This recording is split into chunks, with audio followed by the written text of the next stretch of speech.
one of the big reasons I'm doing this because I don't think black people understand history. We don't look at it because we don't want to deal with the trauma of that past. There's a lot of that.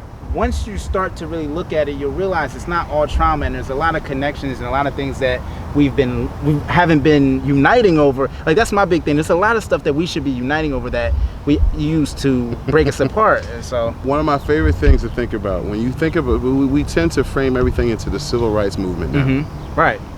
How about I say we start the civil rights movement with Richard Allen's starting of the Free African Society? Yeah. That is the civil rights movement.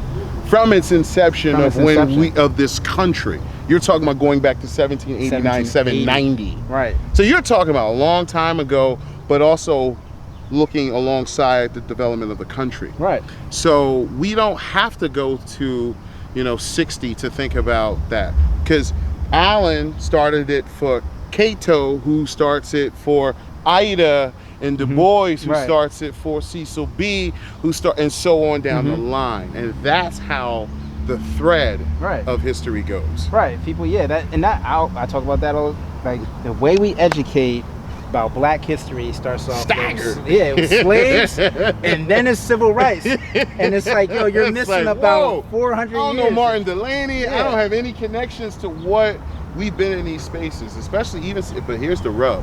And this is where I want to take this further. And this is why I love Katika. Because I am the son of a Sierra Leonean. But here's the sad, sad fact. They know less than we do. Really? It's just something I struggle with my own father.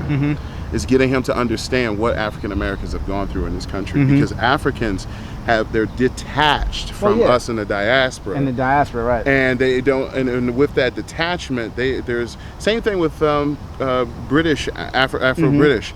There's a disconnect because oppression looks different, and it manifests into many different forms. Right. So when you understand how it shape shifts, you can see and understand, oh, we're linked. Yeah, that's actually my last episode was called Identity Crisis, and it was mostly about how we're all connected, like all the black people all around the world, in Brazil, Quilombos, like how it's all connected. The Mau in Kenya, the Maroons, like how, like in the Afro-Caribbean, like how all of that comes from the same kind of origin, and we don't understand it.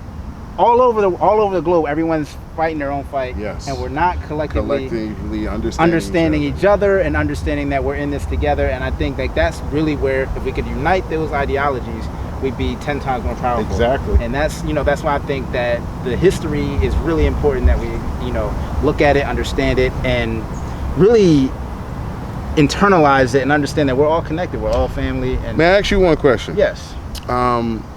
With the ascendance of social media, one of the things I am concerned about is, I feel like one of the things we're starting to see we lose or erode is our oral communication, our ability to storytell to one another, because you used to go to even HBCUs. I started off at Lincoln years ago. The quads would be filled with these magical conversations where gentlemen and women are standing around talking and just chopping it up. Right. And one of the things that you see nowadays, and as someone who just finished, I'm what you called a non-traditional student. Right. So at Temple, when I was in those spaces, I noticed you don't see as many African Americans sort of collectively talking about issues, current events, even sports, just on sort of that kicking it reality. And that's one of my concerns. So have you seen that? Is that something that you come in contact with? Actually, me and Ryan talk about this frequently. I think communication has shifted forever. I think social media, I don't think it's going to die though. I just think it changed. I think now, like we're recording this conversation.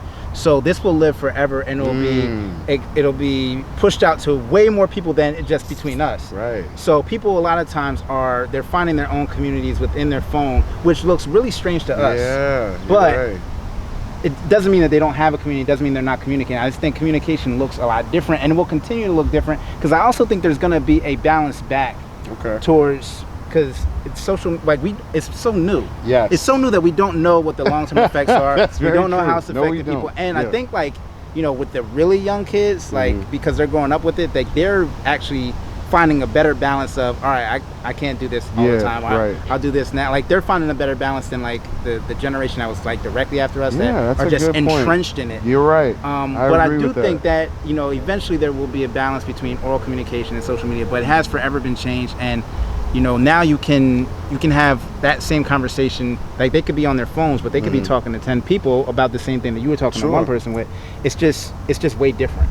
So that's how I look at it. I don't necessarily see it as a negative. I see it as something that we have to kind of rein in and deal with, and it's gonna, you know, who knows where that could be. No, that's true. That's what the unintended consequences. But it's also the thing of think of video games. How much we played as kids, and then our kids are like.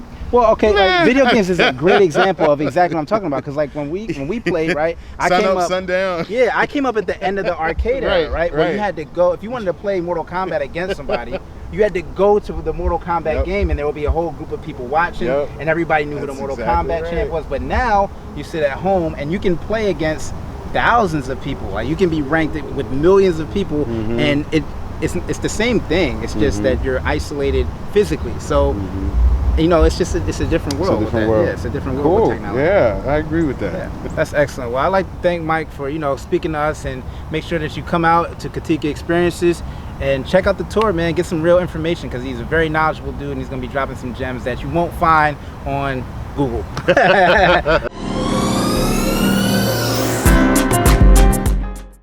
Voodoo.